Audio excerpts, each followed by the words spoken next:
May sa boses po. Wala akong problema. Sige po, tayo po yung mananalo. Dakilang Diyos, Ama, manayawan lalo ang mga. Muli po kami ay nagpapasalamat sa mga biyayang inyong pinagkakalog sa amin sa araw-araw. Sa mga oras po ito, kami po'y muling nagtitibo-tibo upang may sagawa ang inyong pangaral ng inyong banal na salita. Naway panahan po kami ng inyong banal na Espiritu. Manahan po nawa sa amin ang kapangyarihan spiritual, physical, financial, at kapangyarihan ng tao sa mga tao ito. Naway po sa ninyo ang aming puso't isipan upang sa bawat isa sa mga sumasampalataya sa inyong pangalan. At naway upang ang aming tatanggapin salita o pangaral na wala sa banal na kasulatan ay maging gabay sa aming buhay.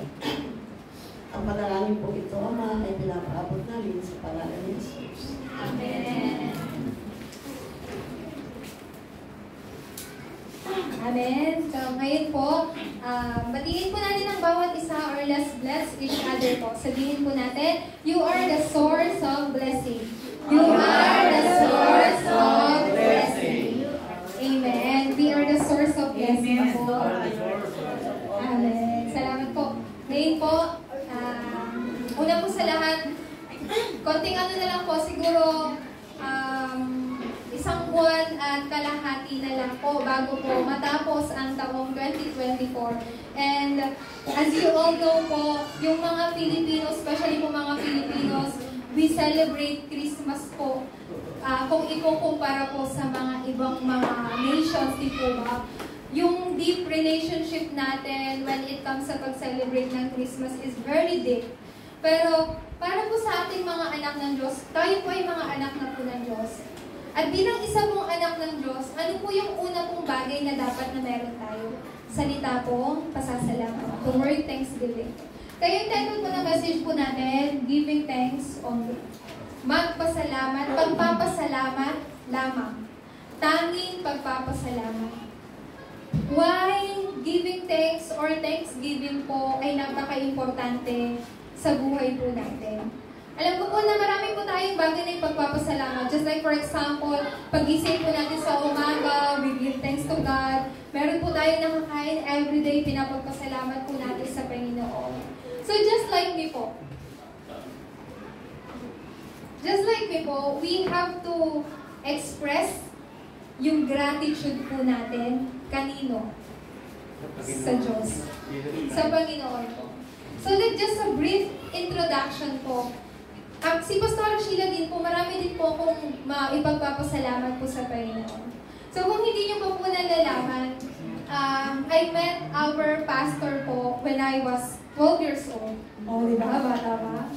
Young. Very young. So, 12 years, ngayon po, ano na po ako? Huwag niyo na pong calculate. Do not calculate.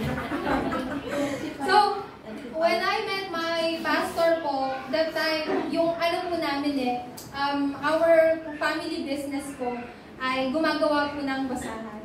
And through that po, I met my pastor because of my friend po. Ganyan. So, fast forward po natin, after meeting my pastor po and all of his family, lahat nagkaroon po ng salvation po yung family po. Una po sa lahat, I have this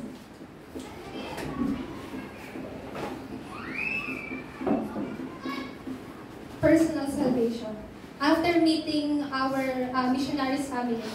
Because dahil meron silang gospel, because they have the gospel po, they were able to deliver that gospel po sa family po.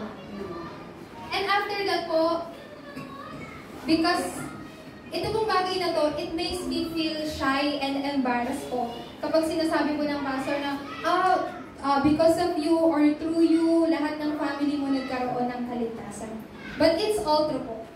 Because dahil po sa pamagitan ko, nabuksan po, lahat po ng family po namin, nagkaroon po ng kaligtasan. All of our family members po. Mula po sa panganay hanggang sa bunso. Is this something impossible po? No po. Sa pamagitan miyembro ng pamilya, isisay po ng Diyos ang inyo pong susunod, ang mga family po ninyo at susunod na generation. Then after that po, napakarami po pero let's just make it simple.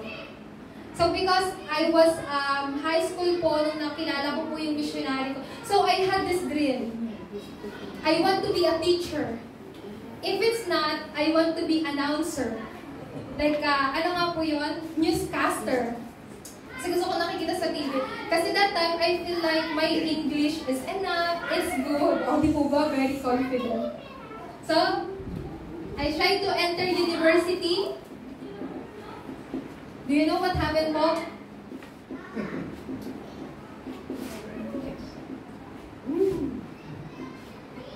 Exam failed. Hindi po ako nakapasok. Why? I was trying to find my name. Sheila May Alota, Sheila May Alota. But I cannot find my name po. So I thought, the door is closed. Parang nasaraduhan ako ng pinto. My path is closed. But then, nasa church na po ako nito. Nasa loob na po ako ng church po ng pastor po natin. But then, God opened a new door. Alam niyo po saan?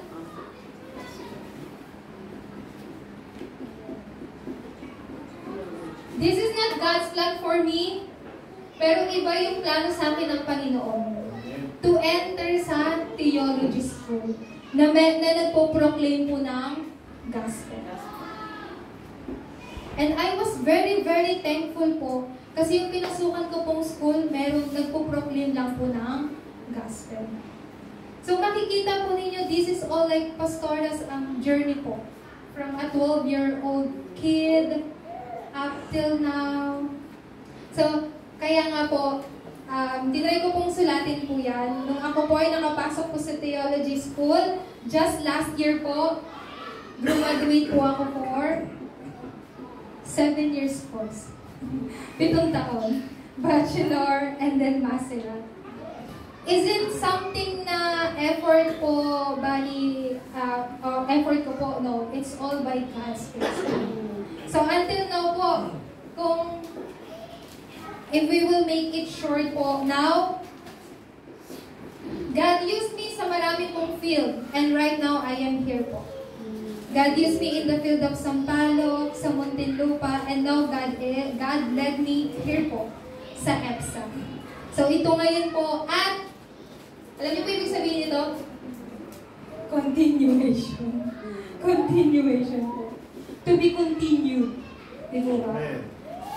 Kung makikita po natin ito, so this is like Pastor Sheila's life po. But there is something that you have to remember po. This is our last week. Yung sa message po, God is the God of Ebenezer. Bakit po Ebenezer po?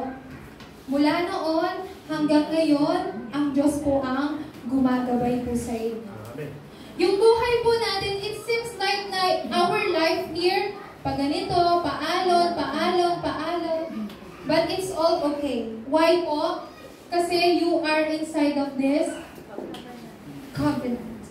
Wala pong makakapag-alis sa inyo sa loob ng covenant. Your journey, we call that covenantal journey. You are inside of covenant. So yung buhay niyo pa man po, nasa baba, minsan tumataas, then baba again, nasa taas, it's all fine. Why po? Kasi ang mga anak ng Diyos po ay nasa loob ng plano ng Panginoon.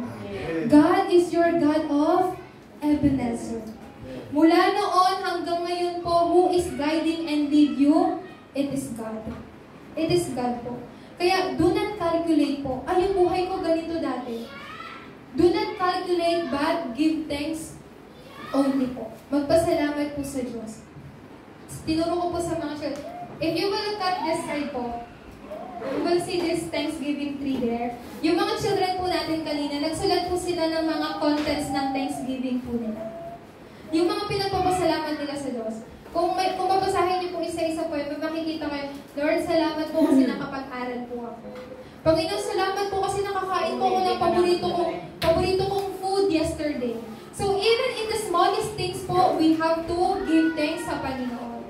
But you know, our life is full of complaints. Sa halip na magpasalamat tayo, minsan tayo po ay nagre-reklamo. Why? Because we are human. We face our limitations. But it's all okay po. Once again, you are inside of this journey. So it's fine. Let's see po the life of Joseph. Yung buhay rin po ni Joseph, hindi rin po maganda. Si Joseph po, ayaw sa kanya ng mga kapatid niya. And then, he was sold po bilang slave sa Egypt. Nakulong po siya. Wala naman po siyang kasalanang ginawa, pero he was in prison po. But, at the end po, lahat pala ng yon ay parte ng proseso ng Diyos para siya ay maging governor ng Egypt. Alam niyo po yun, lahat nasa loob ng proseso po ng Diyos to make Joseph, to prepare Joseph po na maging governor po ng Egypt. Are you having difficulties right now po? Do you have problems right now? Do you have sufferings right now? Yes, I am. Do you have worries right now? It's all in the process po for pine-prepare po kayo ng Diyos. Amen po. So God is preparing you. So di po ba kapag may preparation, sometimes it makes you hard, difficult, pero all of those things po, sa ano pong sabi po sa Bible, lahat ng bagay ay ginagawa po ng Diyos para sa ikabubuti po ninyo. Amen po ba? Amen. So lahat po ng yun. Kaya tignan po natin dito. Because our topics is give thanks only. Ano po yung ibig sabihin ng thanksgiving? Pasasalamat po sa Diyos. Di po ba, when we receive gift po sa ibang tao, we feel grateful. Ibig sabihin po kasi nito, this person remember me. This person loves me. Kaya, binibigyan po nila tayo ng regalo. Tayo din po, why do we have to give thanks sa Diyos? Pero alam niyo po, even thanksgiving po, it is the fruit of the grace po ng tatlong persona ng Diyos. Ano po ba ang ginagawa? Ano po ba ang trabaho o gawain ng Amang Diyos sa buhay po natin? The grace of the Father that gives us through His Word,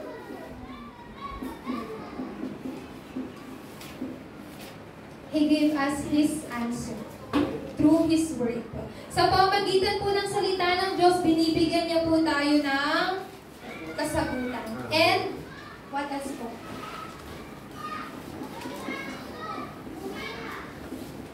Opportunity. What kind of opportunity po? Para maunawaan po na as ang salita ng Diyos, makikita mo yung plano ng Panginoon. Kasi ang salita po ng Diyos ay buhay at mabisa. Sa loob po ng salita ng Diyos, lagi pong nakatago yung kanya po plano. Kaya po huwag na huwag po mag-aalala. Kahit rin po yung pusong pagpapasalamat, it is God who gives you that kind of heart po. Kapag meron tayong puso ng pasasalamat, ang Diyos ang nagbibigay po ng ganong klase ng bunga. Ano pa po? Ang Diyos po, binibigyan niya po tayo ng renewal, tapos ma-challenge po sa buhay po natin. Kaya sa mga adults po natin, let's have a renewal po. Do not think na, you are the just kind of adult or person or a parents. No po. Meron po tayong susunod na generation, so we must have renewal po ng ating po isip. Pangalawa po, who is Jesus? Jesus is the Christ. Bakit si Jesus po ang Kristo? Why Jesus is the only Christ? Bakit po? What is the reason why Jesus is the only Christ? Because He solved all our fundamental problems on the cross po. Hindi lang po yun. Fundamental problems po, it is the root problem of all problems. So Jesus solved these fundamental problems po. So wala na pong problema. Kasi before Jesus died on the cross, ano pong sabi niya? Everything is finished. Saan po tinapos na Yesu Cristo? Sa krus. Sa krus po. Kaya po, ito pong si Yesu Cristo, sabi po sa John 14:16, He became our way to meet God. Sa Roma 8:2, He sets us free. Pinalaya niya po tayo sa ating mga kasalanan. 1 John 3:8 po, dumating po siya dito sa lupa para wasakin ang kapangyarihan ng diablo. Ano pong ibig sabihin po nito? Ang ibig sabihin po nito, si Jesus, He is the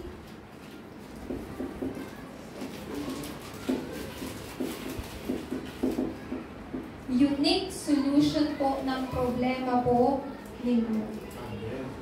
If you will look to your environment po and circumstances, you might doubt and have unbelief po. Is this real? Sabi sa message, tinapos na ni Kristo ang lahat ng bagay. But why do I still suffer from this kind of problem? Lagi ko naririnig sa message, Christ has finished everything. But why I still have this kind of problem sa loob ng family ko? Ano pong ibig sabihin po nito? Katulad po ng sinabi ko po, if we really believe po that Jesus Christ has finished everything on the cross, then it's all finished. Kahit ano pa pong mangyari. So you have to finish it po even sa isip natin, maging sa puso po natin. Pangatlo po, what is the work of the Holy Spirit po? The work of the Holy Spirit, lagi po nating, ibinibigay po yung message po na ito. The work of the Holy Spirit po, siya po yung nag-a-apply ng salvation po for each of us. And,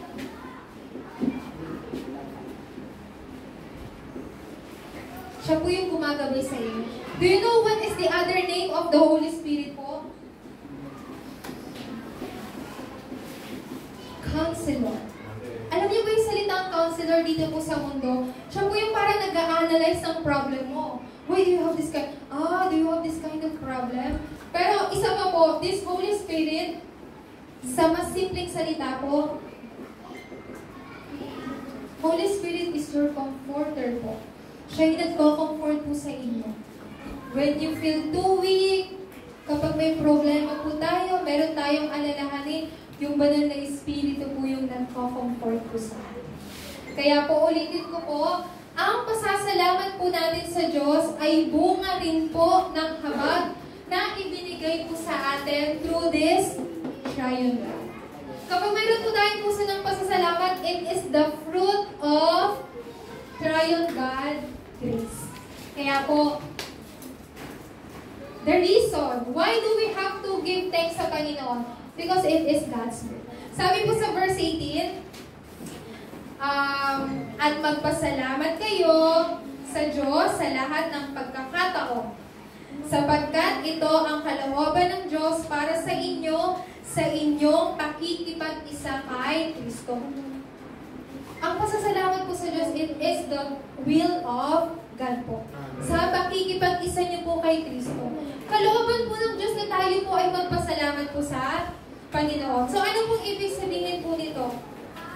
Ang kalooban po ng Diyos, the will of God po is to give us answer. Magkaroon po ng mind renewal or life renewal po. Tapos opportunity po sa lahat po ng mga challenges. So uulitin ko po, the will of God po, ang kalooban po ng Diyos sa buhay po ninyo is to give the answer. What else po? Blessings, renewal, life renewal. Tapos, papunta saan po? Paghamon. Hamon sa buhay. Hindi po yung hamon ng mga problema, pero hamonin yung sarili po ninyo to face yung mga problema po. What kind of blessings I am telling you here po? Hindi po yung mga pagpapala na nakikita po ng inyong mga pisikal na mga mata, pero espiritual na pagpapala na inihanda na po sa inyo ng Panginoon. So, pangalawa po, through problems, conflicts, and crisis. Alam niyo po kung saan niyo po makikita po ito? sa pamamagitan ng problema, sa pamamagitan ng mga krisis, sa pamamagitan po ng mga conflicts. Kaya hindi po nyo basta-basta makikita yung kasagutan kapag hindi nyo po binuksan yung problema po dito. Kasi ang kasagutan, nakatago po sa loob ng problema. So, huwag niyo pong iisipin, problema na naman. Kapag meron kayong problema, sabihin niyo, kasagutan na naman. Para mabago po yung mindset natin. Naunawaan po ba? So, when problems comes, you tell, another answer. If problems came to you, you said, another blessing. Okay naman, when problems come to you, sabihin, another opportunity. So kailangan magkaroon po tayo ng ganong klase pong life renewal po. Para po sa ating susunod na henerasyon. Kaya po, what is true gratitude? Pag sinabi pong gratitude po, isa lang pong ibig sabihin po ng Thanksgiving po kahit po ng gratitude. You show na kayo po ay, nagpapasalamat. Hindi lang po by words, Lord, thank you po. Not just like that. But you express your gratitude. How do we express our gratitude po in front of God? Kasi we cannot just say, salamat po, that's it. No po. Di po ba? Gusto ko lang pong sabihin po sa inyo. Like yung mga missionary po natin, lagi po nila sinasabi, kapag yung mga bata, when they receive something po, thank you po, then tapos na. That's not something na dapat po natin matutunan po, di po ba? We really have to express our gratitude po sa Panginoon. But how? Paano po natin ma-express yung gratitude po natin sa Diyos? So, true gratitude po ay magkaroon ng tunay na pasasalamat sa Diyos sa pamamagitan po ng pananampalataya. Let's just think po, ito po si Daniel, pati yung kanyang yung tatlong kaibigan po ni Daniel, sila po, kailangan silang ipatapon po sa nagbabagang apoy. Why? Kasi they resolved to themselves po not to bow down po sa Diyos-Diyosan. Ano pong sinabi po nila sa hari? Sinabi po ng tatlong kaibigan ni Daniel sa hari, mahal na hari, kahit man po kami, kung kami man po ay maipasok po sa, sa nagbabagang apoy, kung hindi man kami iligtas ng Diyos, hindi pa rin po kami sasamba. So what is the meaning of that po? Even when He does not, we will still not bow down in front of others. Alam niyo po ibig sabihin po nito? Ang ibig sabihin po nito, kahit hindi, sa madali lang pong salita, halimbawa, wala po tayong, like for example, today, wala tayong talagang makain. Wala talagang pambili po ng pagkain. Kapag nagkaroon po tayo ng pananampalataya na, Lord, what should we do? There's no food. I do not have money to buy food today. So ano po ang gagawin po natin? Ang gagawin po natin, parang katulad po ng tatlong magkakaibigan na to, sinabi nila, kahit hindi kami iligtas ng Diyos, hindi pa rin kami sasamba sa Diyos-Diyosan. So that kind of resolution and resolve po sa heart po ninyo dapat magkaroon po kayo. Kahit hindi ako bigyan ng Panginoon today, I still worship Him. Kahit hindi ako pagkalooban ng Diyos kung anong hinihingi ko, I will still worship God. I will still praise God. But let me ask you this one question po. Kapag yung anak po ninyo, gutom na gutom, nanghihingi ng pagkain po sa inyo, papabayaan po ba natin sila? No, 100% hindi po. Gagawa po tayo ng paraan. We will look for other methods to give our children ng pagkain po para maibsan yung kagutuman nila. Listen carefully po. God is more than that. God is more than that po. When you have problems po, did God will just stay like this and will see you, be suffer? No po, never. When we have difficulties po, did God will just stay po and just will look at, be suffer? No po. Tama po ba? Ibig sabihin po nito, kailangan po magkaroon po tayo ng pananampalataya just like this, 3 friends po. Sinabi po nila, even when He does not, we will not still bow down the idols. Kasi ang Diyos hindi naman po sila pababaya. So when they, pumasok po sila sa nagbabagang apoy, di po ba meron pang isang person na nakita po nila?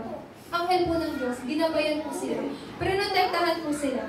So, ito po pinakahuli po. Basahin po natin sa Habakuk, chapter 3, 17 to 18. Kapag umuwi po kayo, basahin niyo po ito sa Bible po ninyo.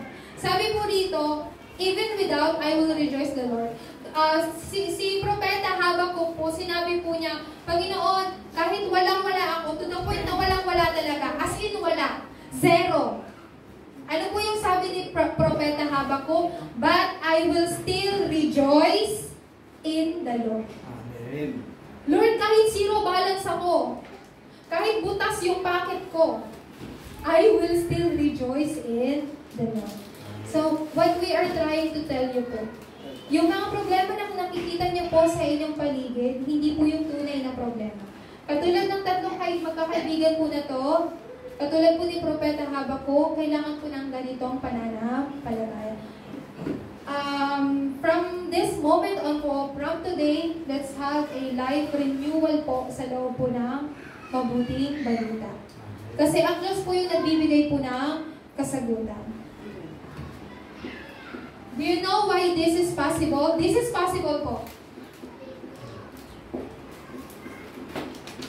Kasi tayo po ay nasa loob ng absolute sovereignty po ng Diyos. Ang lahat ng buhay po natin ay nasa loob ng lubos na paghahari ng Panginoon. Lubos na paghahari ng Diyos. Kaya po, sa ating pong pagtatapos, let's have an only gratitude po. Kanino po?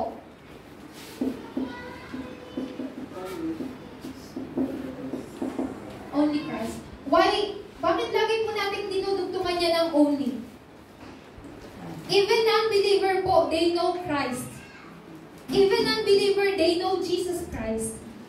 But for us, it should be only Jesus Christ. Amen po ba? Amen. Lahat po, buong mundo po nakakakilala kay Jesucristo. Especially po yung mga Katoliko.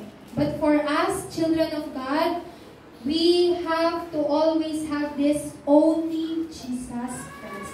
Why is only Christ? Because He is the unique solution. Natatanging solution. Sabi ngayon po, only gratitude po. And today's gratitude. What is our today's gratitude po? Our today's gratitude because of Emmanuel. God is with us. Kasama po natin ang Diyos. Ito po yung pagpapala na ibinigay po sa atin. And always gratitude. Why do we have to always give thanks po sa Diyos? Because God always fulfill His word po sa inyong buhay. All of these are God's word po. And when you are receiving this word, God is fulfilling this word po sa buhay po ninyo. Amen po ba? Amen. At kaya po, yung buhay natin bilang mananampalataya, we are saints po. Sabihin nyo nga po sa sarili nyo, I am saint. I am saint. We are saint. Ano po yung buhay natin bilang mga isang saints? Sabi po dito, buhay na merong worship kasama ang gratitude. Before you come, always remember this po, before you come here, have the heart to give thanks God. Before you come here po, Lord, I want to worship you with gratitude. Amen po? But sometimes when we come here po, of course, may pumupunta po sa atin na mayroong problema, it's fine po. It's fine. Kasi hindi naman po maganda na, Pastora, I have lots of problem, I cannot worship today. Pastora, I face this kind of difficulties, I cannot worship today. Hindi po dapat yung maging ganun yung buhay natin. Kahit ano pa pong sitwasyon ng buhay natin, we must worship God with gratitude. What else? When you receive blessing po, kahit anong pagpapala, have the heart to give thanks po sa Panginoon. Amen po ba? Amen. So, sino daw po yung mga taong, according po sa Bible, sa Romans chapter 1 verse 21, yung mga taong hindi po marunong magpasalamat, kahit nakakakilala po sila sa Diyos, pero hindi po nila ina-acknowledge na ang Diyos ay Diyos. So, they worship idols po. We should not become a people who are ungrateful po. Sa mga remnants po natin, we have to teach them how to be grateful po. How to be grateful. Not just hindi lang po sa Diyos, pero of course sa inyo po mga parents. Hindi po natin gusto na yung mga anak natin lumaki po na ungrateful. Tama po? We want them to be grateful po sa Diyos, sa mga surroundings po nila, of course sa family po and sa mga parents. Kaya po, sa atin pong pinakapagtatapos, tanging pasasalamat sa kalwalhatian ng Diyos. 1 Corinthians 10:31, ano pong nakasa dito? So whether you eat or drink, whatever you do, do it all for the glory of God. Kahit ano pong ginagawa ninyo, kumain, matulog, uminom, nagtatrabaho, naglalaba, naghuhugas ng plato, do it all for the glory of God. So, para po yan sa tanging pasasalamat po sa Panginoon. And, starting from today,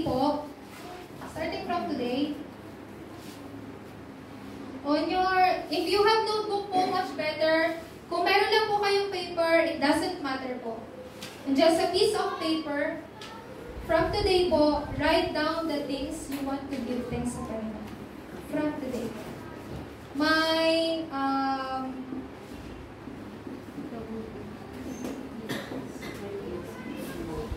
Mga gusto niyo pong ipagpasalamat po sa Panginoon sa taong 2024. So, kailangan niyo na pong isipin, what are the things I want to give thanks sa Diyos? Una po, of course, our salvation. It's given. It's given, our salvation. Di po ba?